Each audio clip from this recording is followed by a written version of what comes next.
Welcome, everybody, to Defending Our Children. We have a special Mother's Day edition of the show for you today. We have two mommies that I think have done a particularly fine job. We have my own wife, Tressa Sawyer, here, and we have Elizabeth Alegria, also of V4CR. But I think these ladies have been through so many experiences in life that are extraordinary in many ways that I think the lessons from those experiences can be valuable to mothers everywhere. And that's what we'd like to explore today in today's show. So Tressa and Elizabeth, welcome to the show today. Thanks for coming on.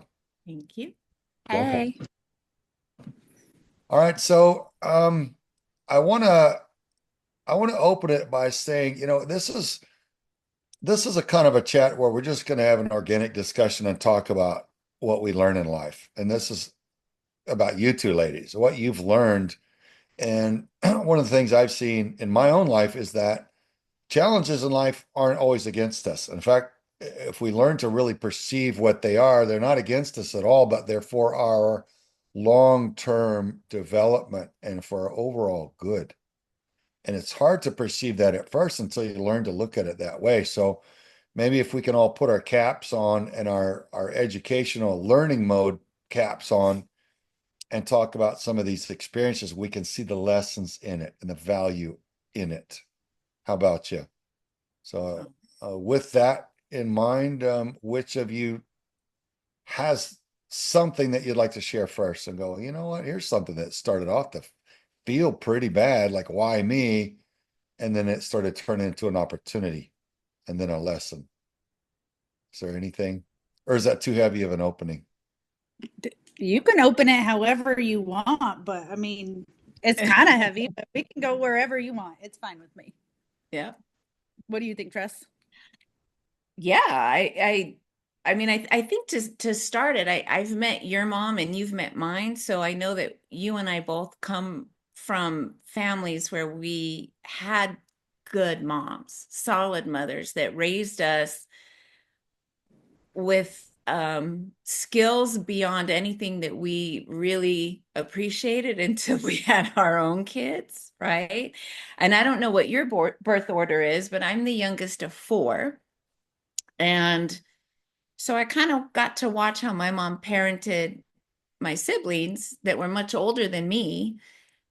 And it was a different style, right? She had to parent each of us differently. And I know you have six kids, so I'm sure that that falls into something that you can speak on because you have a lot more. I only have two. So, but they couldn't be any more different. So what I learned from my mother was that you can't parent them the same because you get what you get when they're all born differently. They all have different personalities and they're all going to respond differently to different things, right? um I think that was one of the biggest adjustments was you're pregnant, your baby, oh, it's going to be perfect and it's going to be this way. Like I used to play with my baby dolls. Well, no, it's not going to be like that. You learn that they actually train you in how it is that you're going to parent them. um and you have to just learn to do that in a way that's healthy. But babies learn how to set the tone pretty quick in a house with how they act, right? We were lucky with pretty good babies. But yeah, I think that's where I would like to just start, is to say how completely different each child is, um and how if you're not changing with how you parent each child, and I don't mean changing your values with parenting them, I mean changing how you relate to them, because each little human has their own Vibe. circuit board. They Yeah, came with seriously. their own little computer that isn't going to be like the rest, and it's probably not going to be like yours. um Yeah, I know I confounded my parents. They were like, what's wrong with this one? he did. He's not like the others. Yeah, It worked out. right. I mean, and by Craig's the youngest of three, and there's a big age gap between the siblings. And I think by the time they had you, they probably knew that they couldn't parent you like they could the other ones. Good thing you weren't first. I suppose everything works out the way it really needs to in the end. Yeah. No, Well, I like would this one, say, really throw it on top of the pile. It's fine. Just throw it up there. yeah.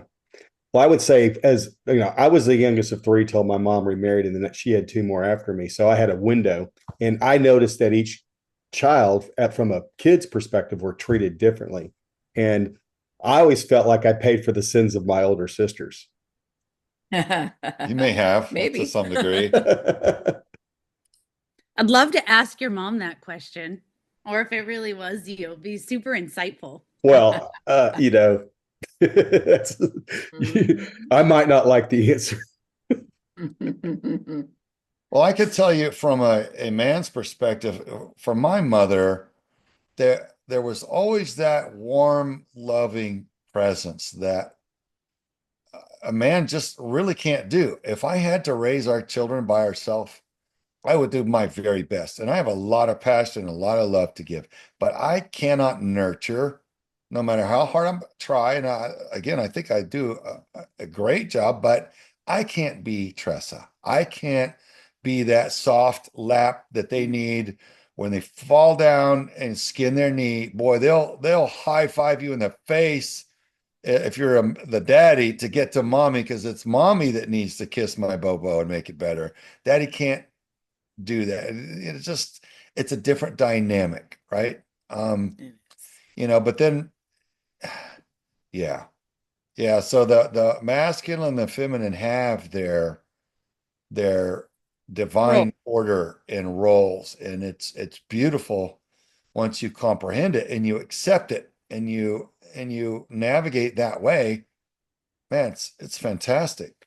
And I think in recent years I've seen our society try to scramble that around and ignore all those lessons learned in thousands of years of human history and reinvent the wheel and put feminine little ladies in boxing rings with men. And it's things like that just don't make any sense to me. We're different, but we're gloriously different. And I laugh about what Tressa can do that I can't do.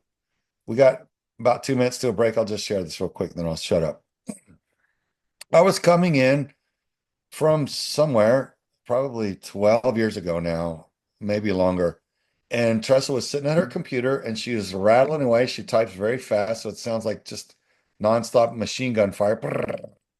And she had the phone pinched to her ear and she was talking to somebody, and she had the baby on her lap, and she had a sock halfway off her foot, and she's dancing it around. She's pulling, and she's playing tug of war with the puppy. So she's like a one-man band, only she's a woman. And she's sitting there doing all this stuff. And I came around and she turned to me and she's still typing. She said, "How was your day?" I said, "Oh, good." And I was waiting for her to get it done. And she's asking me questions. So I said, "Well, here's what's going on." She starts talking to me about whatever I was talking about. And I'm like, "Wait a minute. Who's typing with your hands on a different subject over there at that speed while you're talking to me about my day? Like, who are you right now?" And she's like, "I'm a woman. We can do this." And I'm like, I'm scared of that. I'm not afraid of man. I'm not afraid of evil. But that, whatever is piloting you in multiple tasks simultaneously like that, I mean, the best drummer in the world would be envious.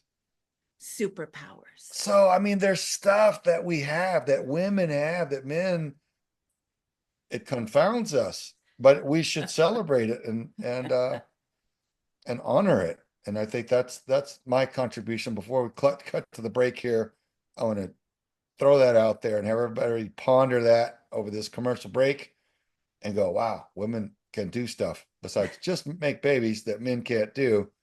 And it's a beautiful and powerful thing. So stay tuned, folks. We got to cut to a quick commercial break.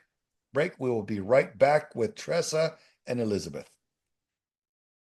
Hey, Tim James here. When I was 37 years old, I had some severe gastrointestinal issues. I was tired, fatigued, wasn't feeling good, skin issues. My health was a mess. Let's just put it that way. Now I'm turning 52 this year, and I have abundant energy. I'm able to trail run and kick the butts of my 22 and 24-year-old sons. Yep, that's right. And do push-ups and all this other fun stuff. How did I do it? Well, one key ingredient, if you want to get healthy, if you want to get your energy back, you want to get your vitality back, is real nutrition.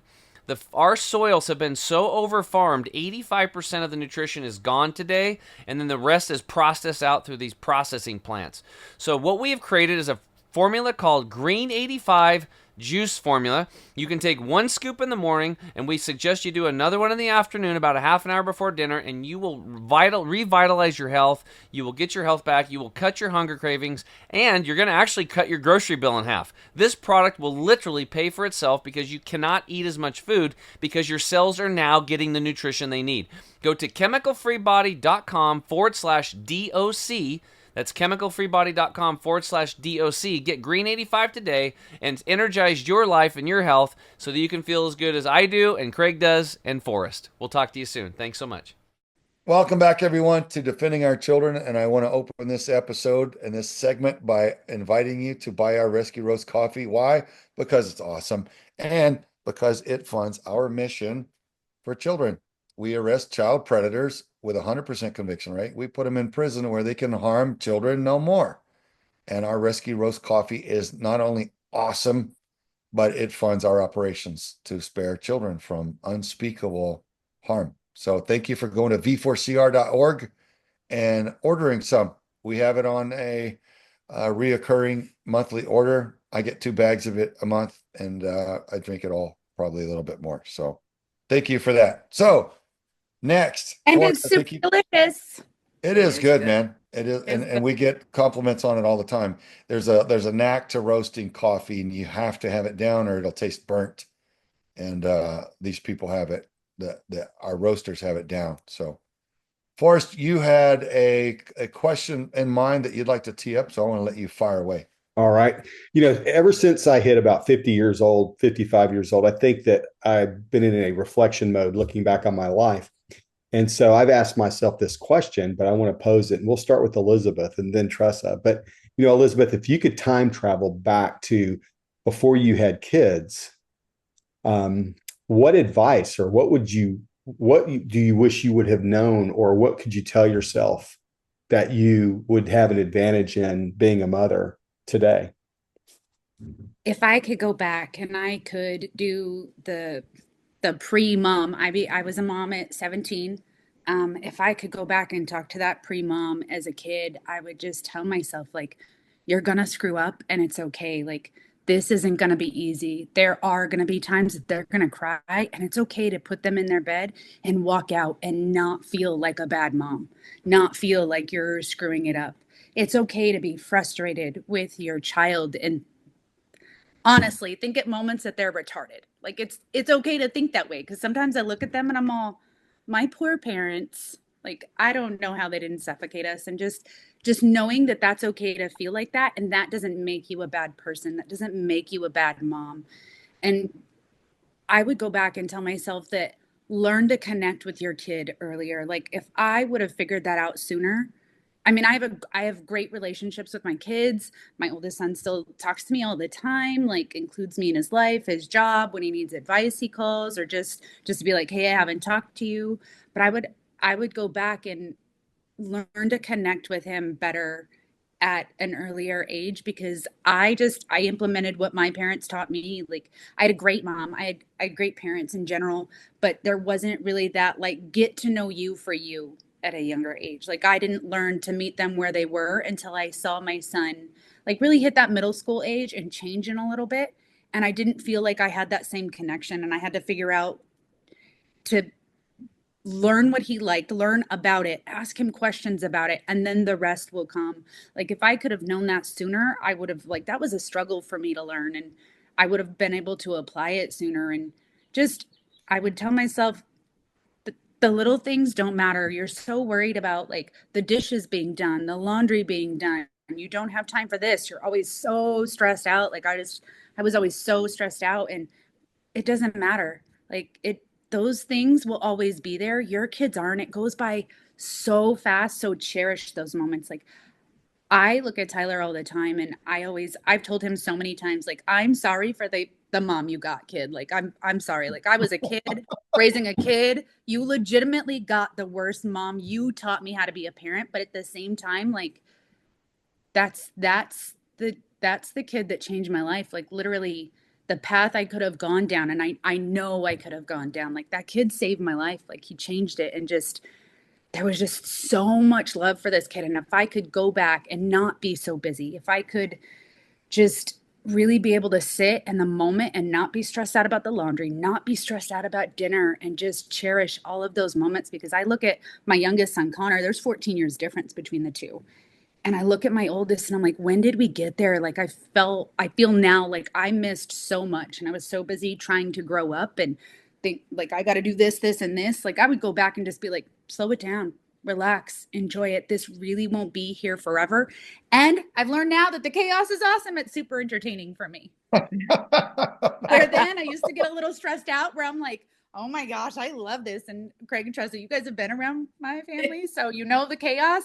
Where I'm like, when there's no chaos, I'm all, there is something wrong right now. Like, I can't. I gotta Not like, entertained. They're yeah. a good bunch Like, of I'm like, kids. They're good. why is it kids. quiet? Like, I love when they're like running back and forth in the house, chasing each other. Like, Liam will squish up a can after he's drank something, like squish it up a little bit and put it in his mouth, and then he'll sit on my bed, like, and he'll shift and he'll steer and he'll like drive, or he'll pretend he's on a motorcycle and he'll like blow into the can from his mouth so it sounds like it. I love these moments. They're like, they'll stack pillows up in the living room, and they'll get two of them, and they'll get their bananas as their guns, and they'll like come in and like they're on an ops and like dive, and then they'll make me like slow-mo record it, and I get to go back and I get to look at these things, and like, man, I wish I would have enjoyed all of this from the get-go, because it's I love it. I love it. That's Wow. great perspective. Yeah. Yeah. Wow. And see, you had your first baby at 17. I had my first baby a month before I turned 30, right?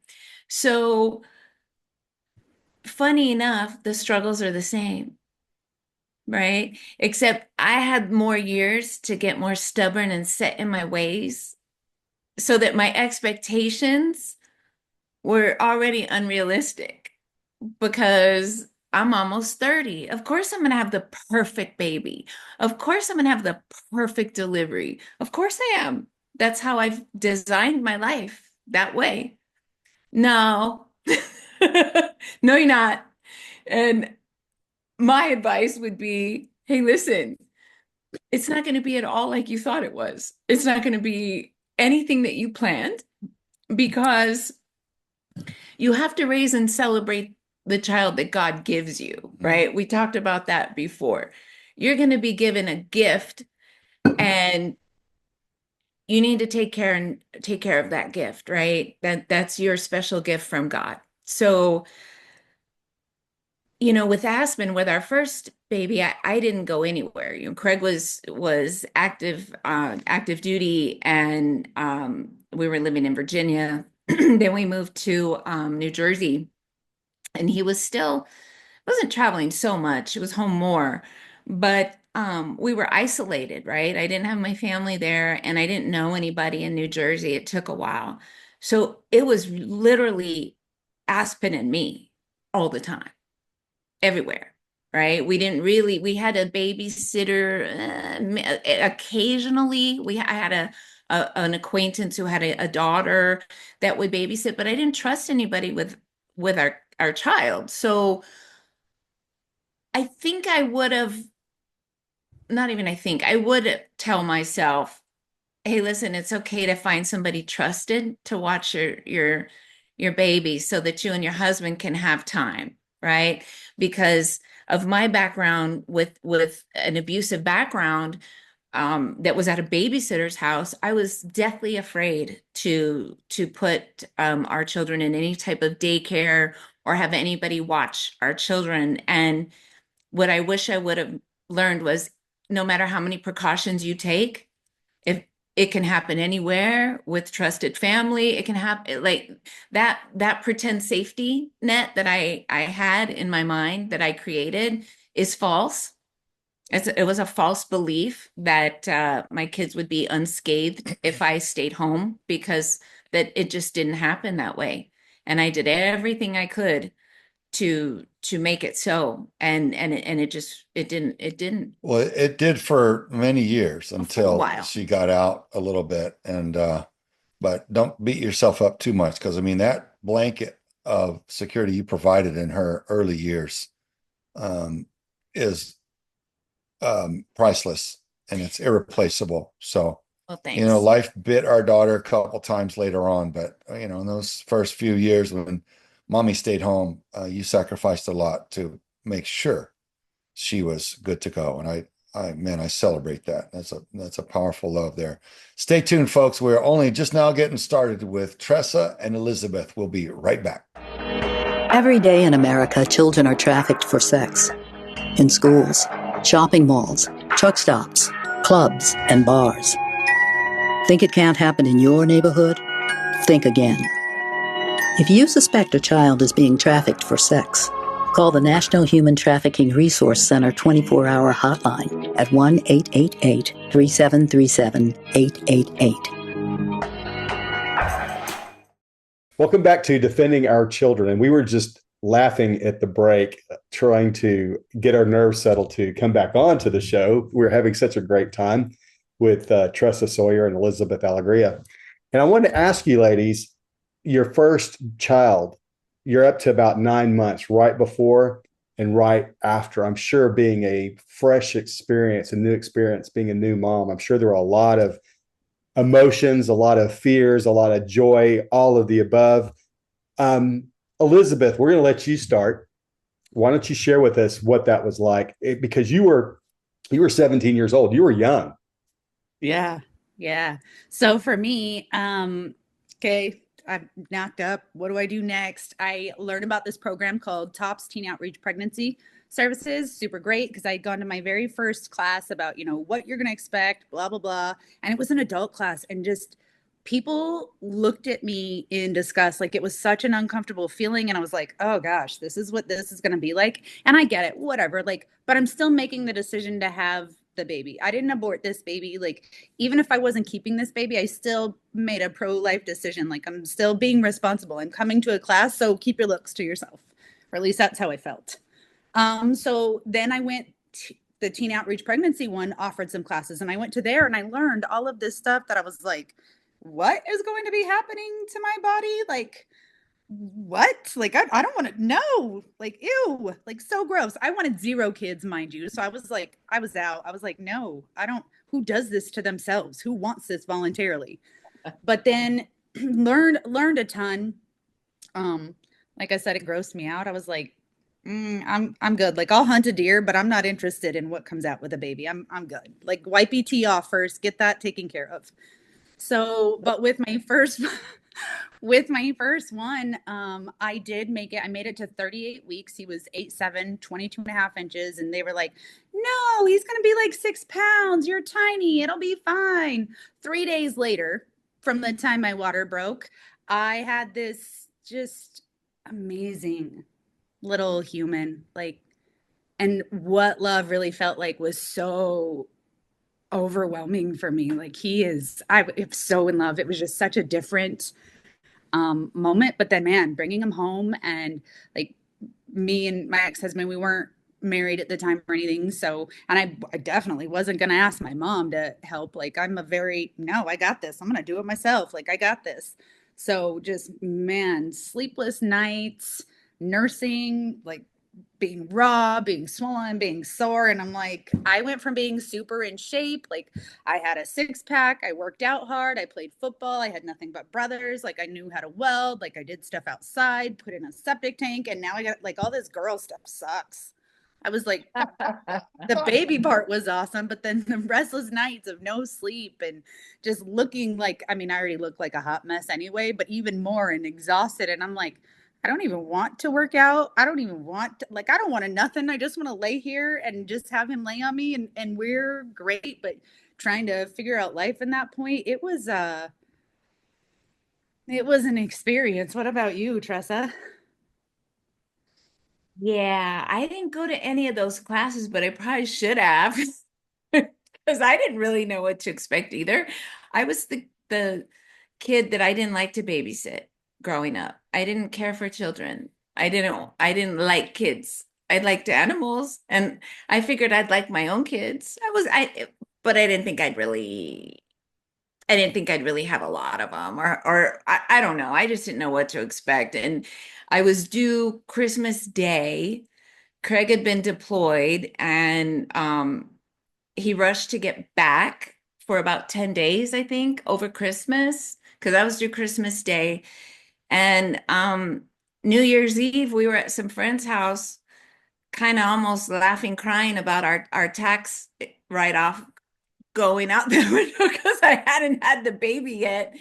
And 10 days late, our first. And I don't know why they didn't induce me because he was going to have to leave.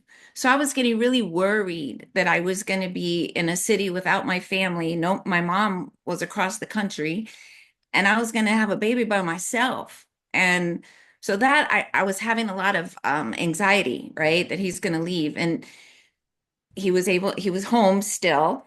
And yeah, I went into labor, and I just really thought it was like, heartburn. And Craig, I, I didn't want to go to the hospital because that was right then I got scared. Even though I'm almost 30 years old, all of a sudden it got real. And we go to Virginia Beach General, and it happened to be a full moon. And I didn't really believe what they used to say about full moons until I saw it. What happens on a full moon in an ER? Because it's real. I couldn't believe it. I walk in, and he goes park the car, and the nurse says, "We got another one." Like, another what?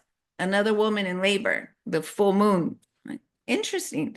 So there was a lot of women in there having babies that night, and I could hear screaming down the hallway. Is this what's going to happen to me? Yeah, that's what happened to me. It came, yeah, but you know what? It's like everybody says, and it's like the stories you hear a million times, right? It's going to be the worst pain you've ever felt, but then you're going to forget it. I haven't forgotten it. I still remember, but it was 100% worth it, right? And um, I gained so much weight with my first baby that I learned a big lesson. What goes on must come off. And so I struggled a little bit with that, with the first one, trying to just get back in shape afterward to be normal again, right? But Everything seemed justified. I'm eating for two.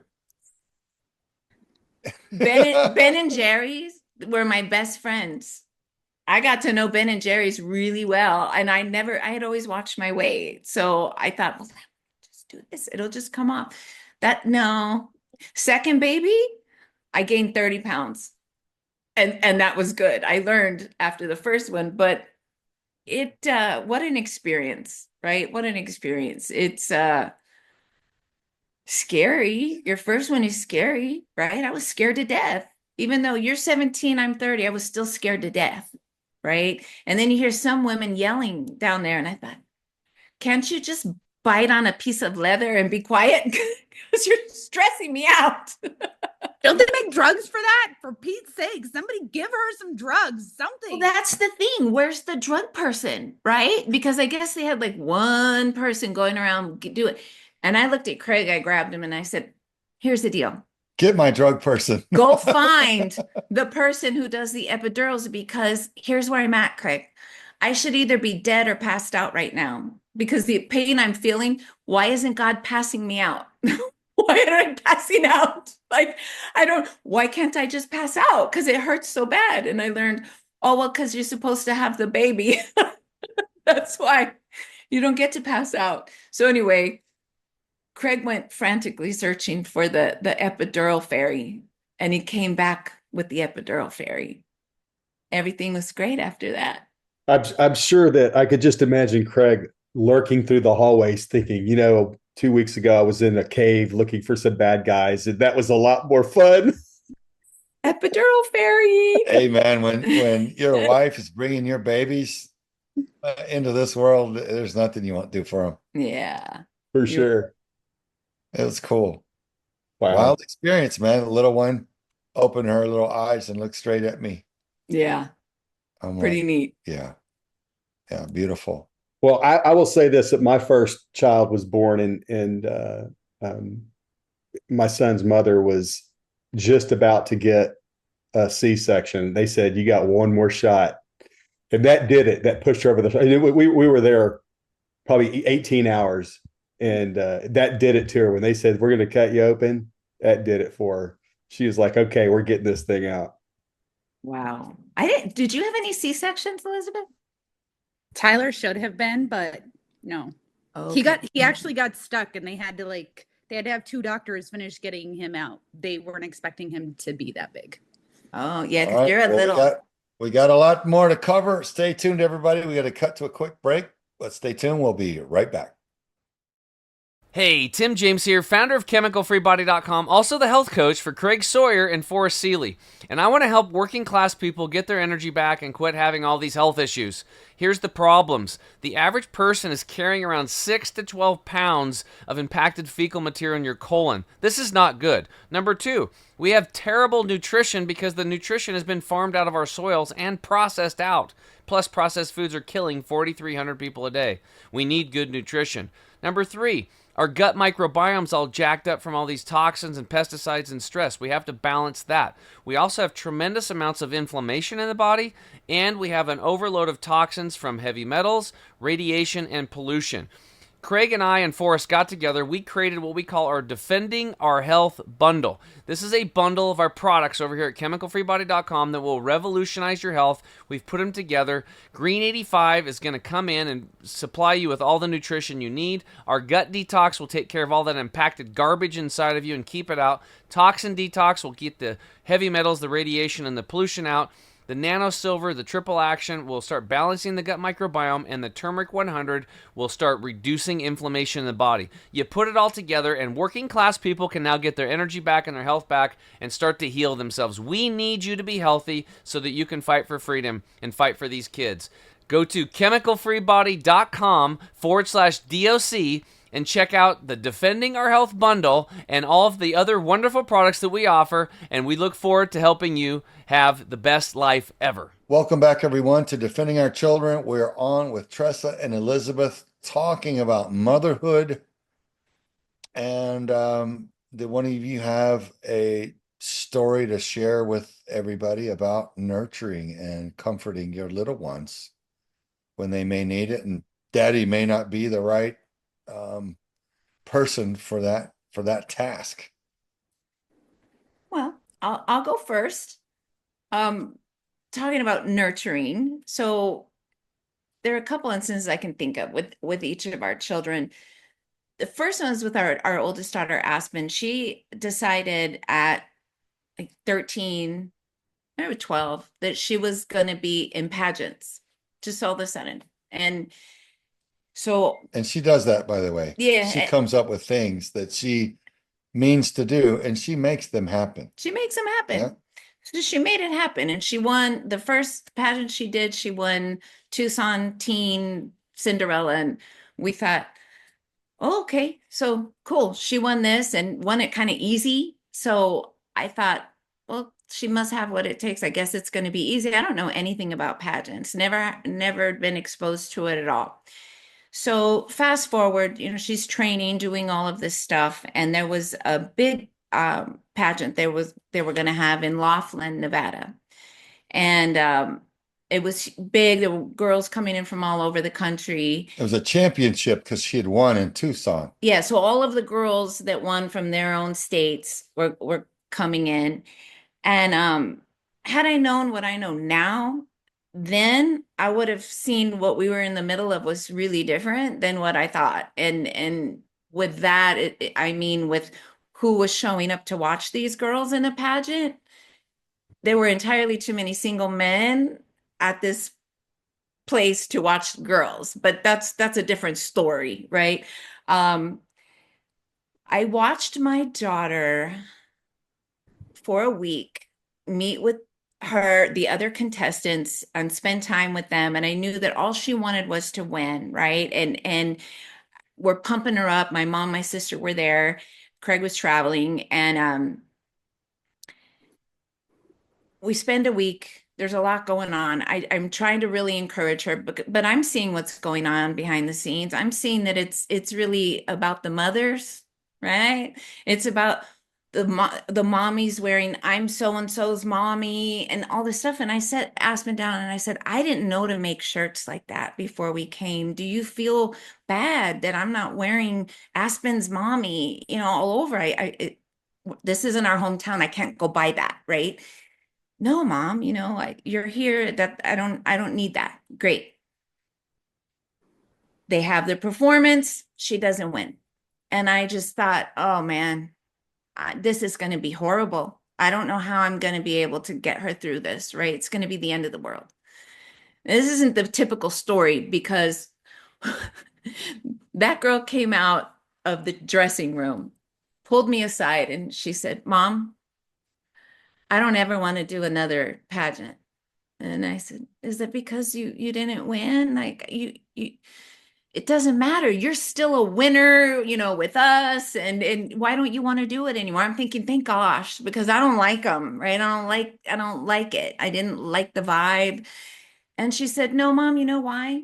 And this was a proud moment because she was still little. Maybe she was 11. I don't even think she was 12, but she said, this whole week I've been listening to the other girls talk about how this is the most important thing in the world to them.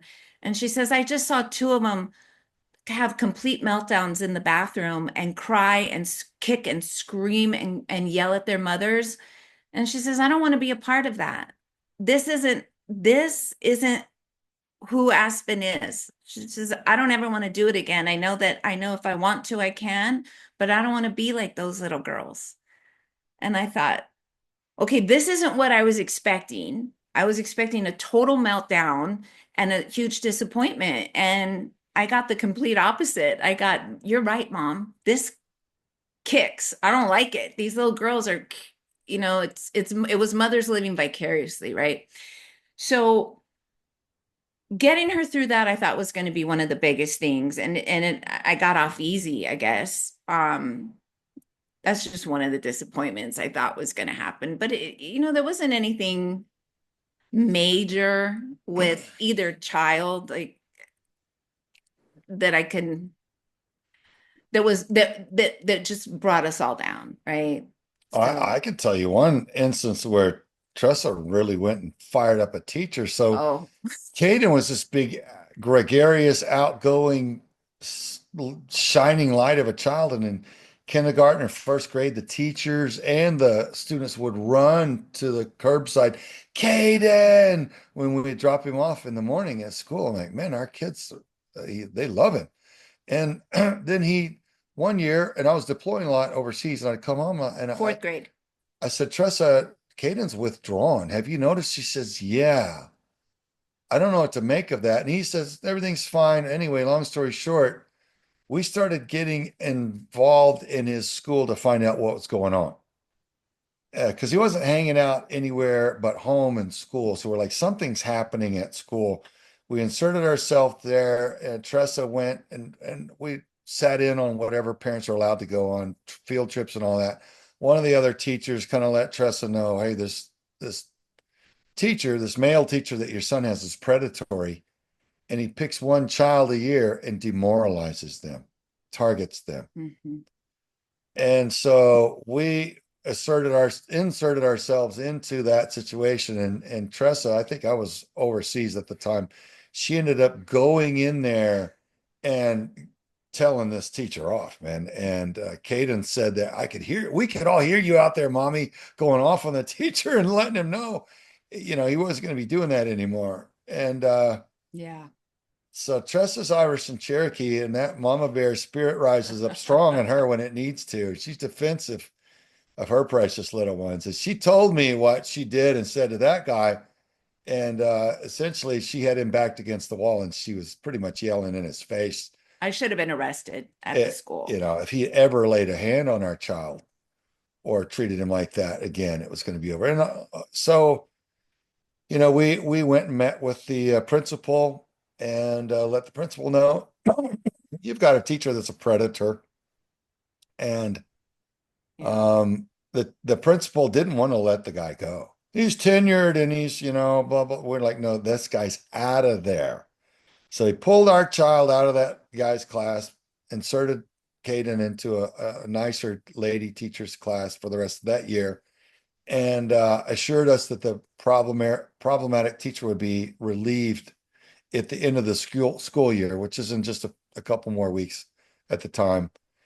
And then over the summer, we saw a roster for next year, and that new teacher was, or that predator teacher was still on the roster to return the next year. And that's when we had to really go and throttle that principal. And we found out they were in an inappropriate sexual relationship. The male principal and the teacher. So there was more than one thing wrong there. And perverted and deranged, but we we forced his hand. We said, hey, he goes or you go. We're gonna, Tressa said, well, you know, again, this strong, proud mama bear, we're gonna have a local TV station down here. We're gonna picket, we're gonna expose you for letting a predator harm your children. And it's gonna be on you. It's gonna be your name, your face. And unless you get rid of this predator, and that's when he did. So, but we put suits on and went down there, but that was a strong mommy. That was a strong mother bear getting in there and making a predator back off and making those responsible get that predator out of the school, the classroom. But they didn't want to. The principal didn't want to do the right thing. Want to let the harm continue for ease and comfort. And that's, mama bear said no, and she meant it, and she made it stick. I celebrate that about her. I'm sure he wasn't happy with me. Well, you got to keep in mind, this teacher was smaller than me, and my sweet little boy. Yeah, so we got to cut to a quick break, folks. We'll be right back with the rest of Tressa's story. Here to review this V4CR coffee, Veterans for Child Rescue. Getting rid of child trafficking all around the world. Rescue Roast. This is being offered strictly to fund our operations. We found a great roaster, chosen our 3 favorite flavors, and our light, medium, and dark roast, we're offering it right now in pre-ground form. If you want to enjoy it in K-cups, we have stainless steel cups on our website, and they are reusable. Just take the coffee and pour it into the cup. Close it up, put it in the machine. Oh yeah. So go to our website right now, v4cr.org. Order as much as you want on our shop page. We're grateful for your continued support. We're excited about what this means as far as boosting the funding for our operations. Thank you so much for your continued support. God bless. Welcome back to Defending Our Children. And I just want to mention that we have a sponsor, chemicalfreebody.com, and they have a product amongst many called Green 85. And this is a powder form that we utilize every day to get your 85 essential vitamins and minerals. And Craig, I don't know if you remember, but when we were kids, my mom used to give me protein drinks and with wheatgrass and all sorts of crazy stuff. We never got to drink soda. So I wish they would have had Green 85 when we were kids. It would have been more pleasant. So check us out at chemicalfreebody.com/DOC. Order this product, give it a try. You will be amazed. Anyway, so Tressa, we kind of had to cut you off because of we had to break. And so why don't you give us your version of what Craig just shared with us about the teacher? Well, you know, and I'll start by saying this. Kids remember when they feel defended and protected, because our son was in 4th grade, and to this day, he'll tell, when we talk about it, he'll say, you know, Mom, I heard you go, and I heard you yell at the teacher. But more importantly, I mean, there's that part I probably could have done a little better, but there had been communication with this teacher and myself prior to this, right? Where our son was crying at 4th grade from the phone in the back. And I said, if you call and crying one more time, that's going to be it. And it was teacher had him called, and 5 minutes from the school, I raced up there with the window down and my hair was blowing. I felt like the Wicked Witch of the West because I was so mad. And I got there, and I wanted that small man to know what it felt like to be scared of a bigger person. He's lucky my husband wasn't in town, but I was the bigger person. And so he got put up against the wall, and I did things that, talk about being a mother and not realizing what you're doing until after it's done. I put my hands on this man, right? I couldn't, I would have never done something like that. That's illegal. You can't do that. But I felt this overwhelming urge to, right? You don't get to do that to our children, especially a good little boy, right? So I guess the point with that is always let your kids know that you hear them, and that you are going to the person that they say is hurting them, or that is causing them harm. It's important for them to know that they're being defended, right? They remember it. I would certainly agree with that. And I can assure you that when Craig and I were growing up, I can assure you that there were a lot of times my mother did not believe me because I had gotten in trouble. So I would imagine that the time that she did support me, as you did, Caden, that would very much stick in my mind. Because when you know you're right and your mother supports you and she steps in on your behalf, that's incredible. Yeah. I had friends. I had one friend that lived a couple doors down. He was not a great kid, and his mom would defend him even when he was wrong. And that's not what we're saying.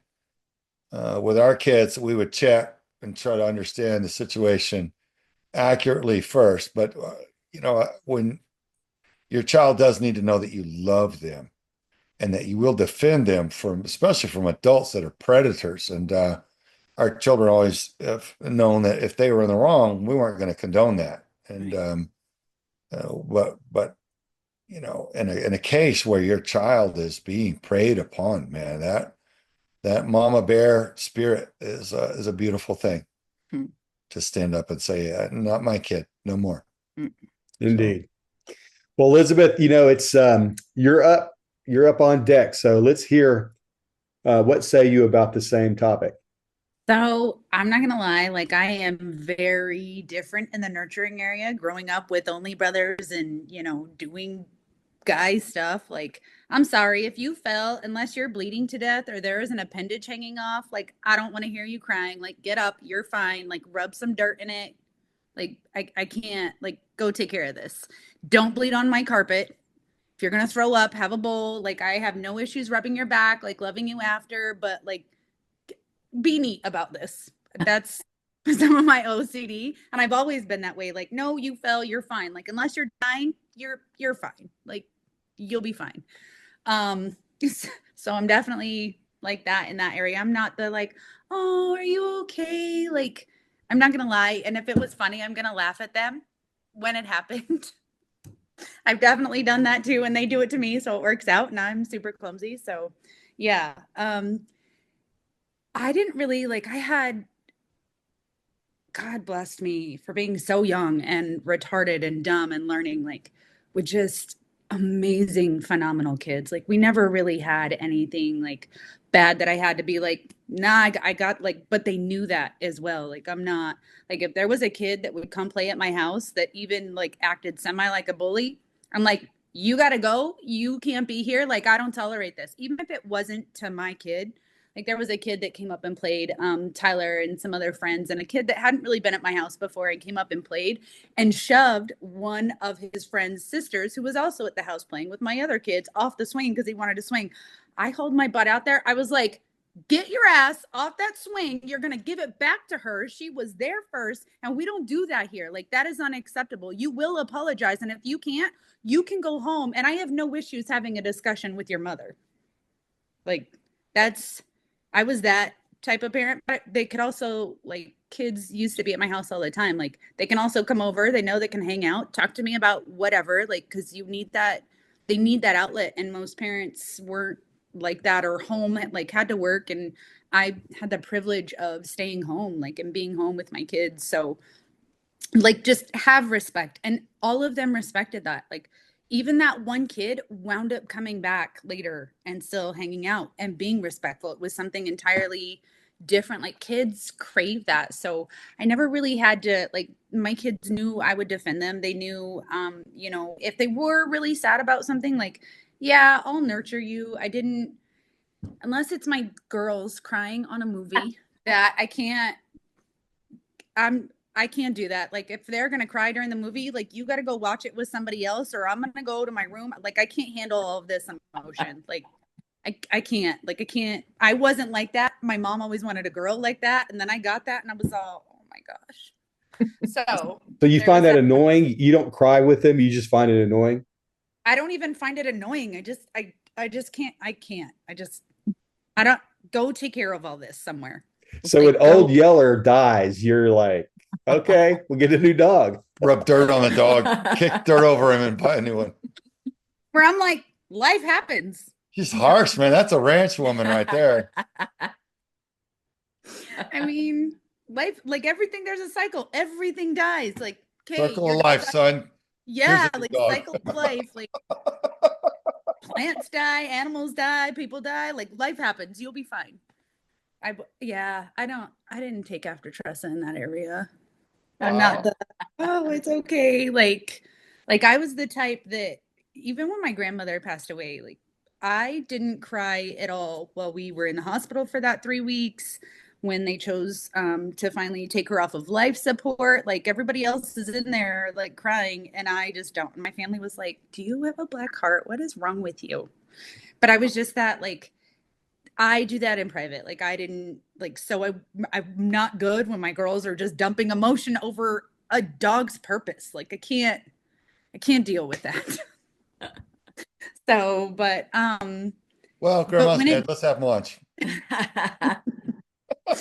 But when it did come time to, like, fight for them, there was never a doubt in them. Like, they knew from the get-go. The moment, like, I found out, in the moment, like, I heard it from Madeline, like, I told her, like, I will make sure, like, justice happens. Like, I will make sure to protect you the best that I can, and to every angle of my ability. And that's what I did. Like, I dove into the internet. Like, I learned everything that I needed to. Like, I just soaked up information, what the laws look like, what things were out there. Like, awesome. Yeah. And we're going to talk more about that on the other side of this break, folks. We got to cut, but we will be right back with a final segment with Elizabeth and Tressa. To the untrained eye, it's almost never obvious, but trafficking is happening around you, and every child is vulnerable, even yours, even me. If I don't know you care, if you don't show you're interested, someone else might.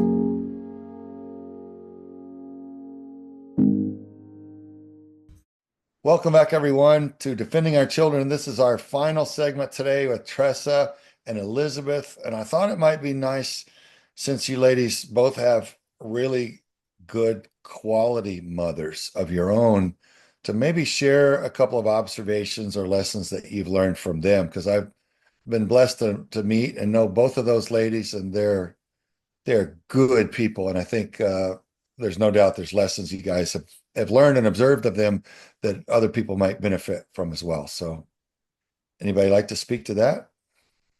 Go ahead. A little bit, and we'll go to you.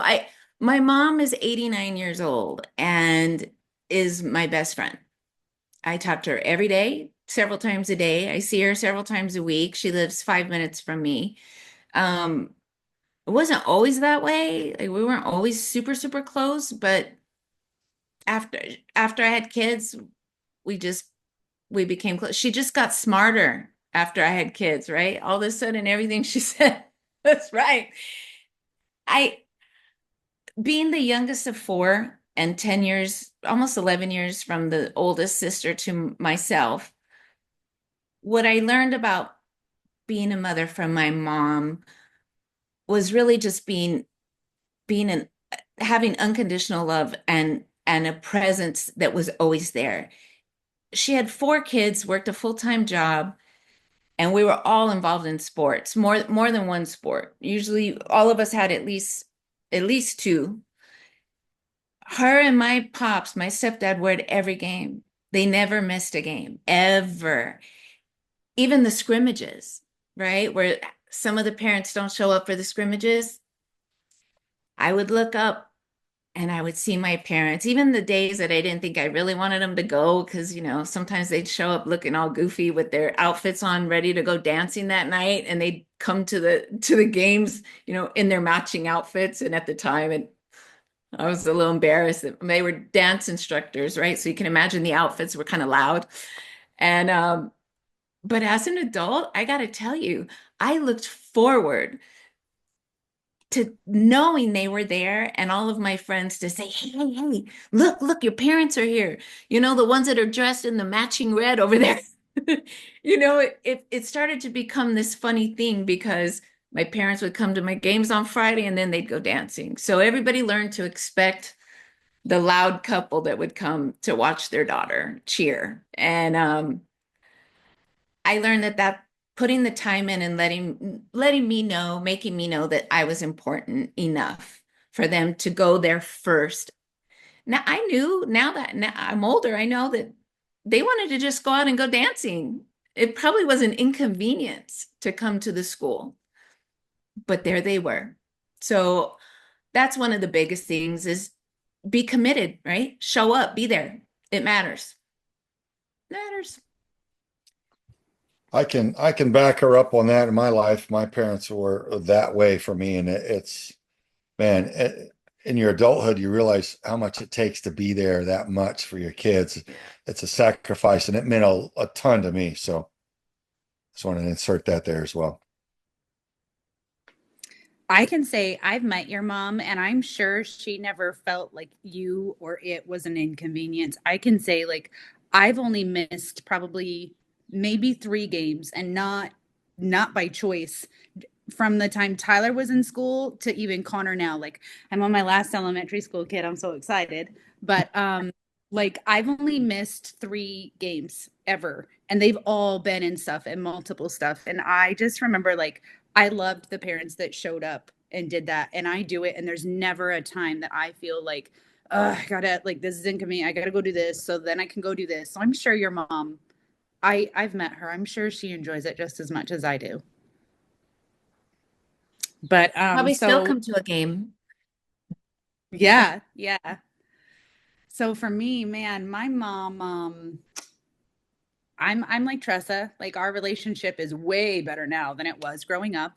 I was just on the phone with my mom yesterday. We are like, she's amazing. And I was on the phone with both of my parents, and I called my mom and I was like, hey, like, I want to get together for Mother's Day. What is it that you want to eat? My dad starts talking and I was like, no, I didn't ask you. Like, this woman had to birth your child. She had to deal with me growing up, and I am not an easy child, nor was I an easy child. Like, what is it that you would like to eat, mom?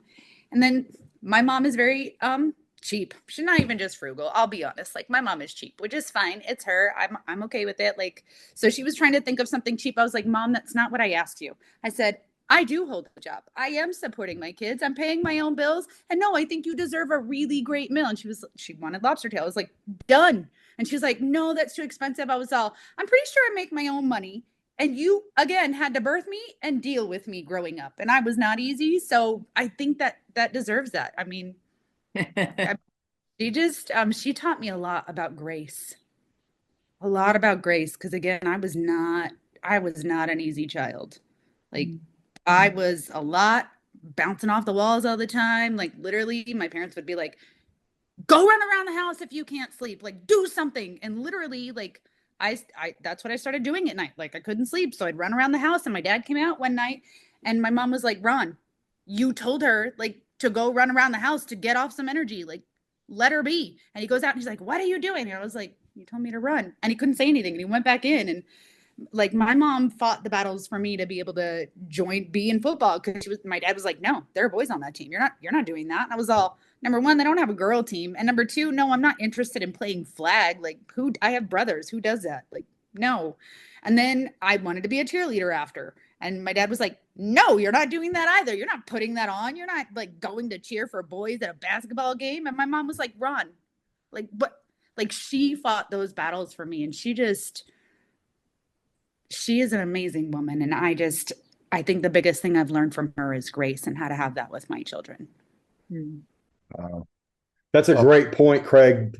We don't realize that our moms, everybody's mom fights the battles with dad because dad has his position and mom has their position. And because the mothers spend every day raising the kids, they have a little more information on the decision making. And I can tell you that my wife there have been times when she's checked me and she would say, time out, I need you to hear what I'm saying because you're not taking all these other things in consideration. And then I feel like, wow, I just got schooled. And my mom did that so well too, because when she did fight those battles, they weren't battles we saw ever. Like I didn't know about them until way later. So like, yeah, we never had to see that battle, but to know later on, like that's actually the only reason I got to play. So, and my dad told me like, your mother is a reason you're getting to do this. Great. Right on. Well, I could tell you, a mother's presence in our lives. My mom, I still have, my mom passed away many years ago now, and I still have the urge to call her whenever something good happens. I'll almost reach for my phone and I realized she's not here anymore. But for 50 something years, she was there and I could run to her or call her. And she's the only one that always wanted to hear whatever I had to say. Not everybody wants to hear, but mommy does. And, and even Forrest's mom, what a strong spiritual guide she's been. And I can still call her, and I do often. And she wants to hear it. She always has something wise to share back on it. And so mommy's, man, what a blessing in so many ways. I remember, Craig, anytime you would come back home, your mom would be elbowing everybody to get to the front to have as much time with you. Aww. She always was like, okay, he's my kid, get out of the way. And it was like, even that before you went into the military, your mom was like that. She was amazingly interested in what you had to say, no matter how mundane it was. Yeah. Sometimes just that ear, that attentive ear to listen, to hear us is so important. So mommies out there, or would-be mommies, if you've heard today's show, I hope something's resonated with you and made a difference or blessed you in some way. And we thank you for tuning in. Thank you, Elizabeth and Tressa, for sharing today. And everybody else, the rest of you, join us again next time on Defending Our Children. Happy Mother's Day. Happy Mother's Day.